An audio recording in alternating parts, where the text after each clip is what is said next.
السيدات والسادة، الحضور الكريم، ممثلي الأحزاب والمؤسسات المدنية والعسكرية، نقف اليوم على عتبة عقد من الزمن، عقد كتب بعرق نسائنا وصمم بإرادة من فولاذ، عقد من الكفاح والشرف والصمود.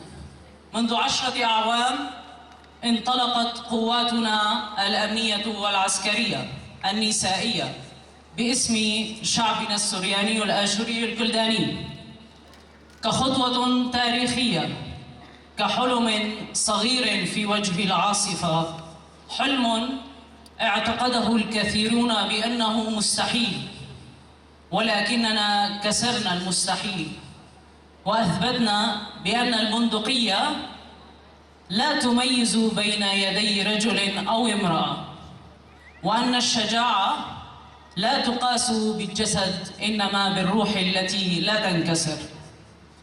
10 سنوات منذ الخطوة الأولى لم نكن مجرد مقاتلات، إنما كنا رسالة، كنا صوت من لا صوت لها، كنا درعاً لحماية الضعفاء، وجداراً في وجه كل من ظن أن النساء ضلعاً قاصراً ووجدنا للظل فقط.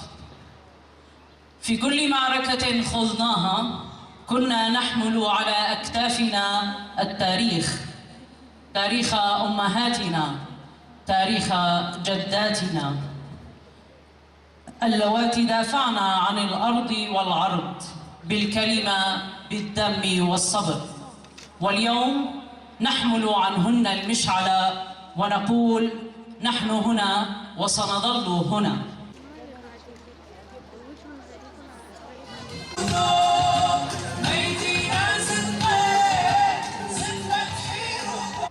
اليوم ليست ذكرى سهلة ولا ذكرى لسنوات 10 فقط، إنما مسيرة ورسالة من النضال، من التضحية، من الألم، من الانتصارات، من الفرح، من الظلام.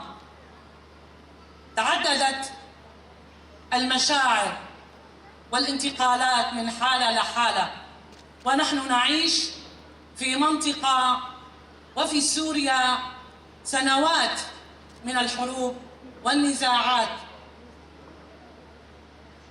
حروب بالسلاح وحروب خاصة ضد مفاهيمنا، ضد مبادئنا، ضد قراراتنا كشعوب منطقة شمال وشرق سوريا، وبداية من الجزيرة. شعوب السريان الآشوريين، الكلدان، الأكراد، العرب. هذه المنطقة التي عانت بشكل عام من إقصاء وتهميش لشعوبها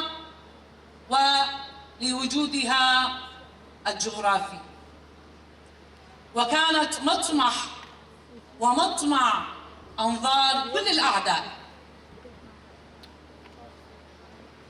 عندما بدأ الحراك القومي للمجلس بيت نهرين في المنطقة، كان لابد أن ينظر إلى المجتمع السرياني الآشوري الكلداني ويرى القوة في هذا المجتمع. هذا الحراك كان نقطة قوته هي المرأة، فكان الاعتماد الأكبر على أن تنظم المرأة السريانية الآشورية بتنظيم خاص تستطيع من خلالها أن تمكن نفسها وتثبت وجودها.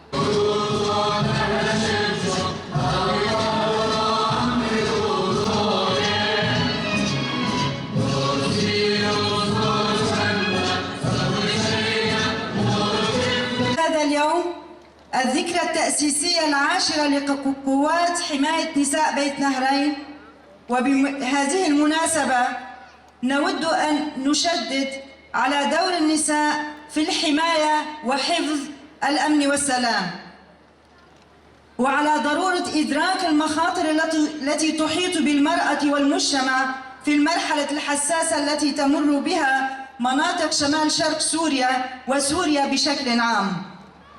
ونظراً للأحداث الأخيرة التي شهدتها المناطق السورية من الانتهاكات والممارسات التعسفية التي جرت بحق المرأة، هنا بات من الضرورة الحتمية أن تشكل المرأة السورية هياكلها العسكرية، وتوعية النساء بضرورة تبني نهج الحماية والدفاع للحفاظ على مكتسبات الثورة وحفظ تاريخ مناطقنا المتنوع والمتلاحم.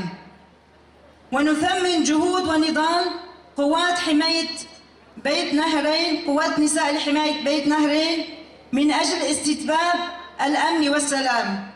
ونؤكد أن بوحدة النساء السوريات المقاومات من السريان والأرمن والكرد والعرب والآشور بأننا سنبني سوريا الديمقراطية وسنكون الضمان الآمن لمستقبل النساء السوريات وللشعب السوري بأجمعه. وشكرا لكم. السيدات والسادة، الرفيقات والرفاق الحضور، في هذا اليوم الذي نحمل فيه مشاعر الفخر والامتنان نقف معا لنحيي الذكرى السنوية العاشرة لتأسيس قوات نساء بيت نهرين.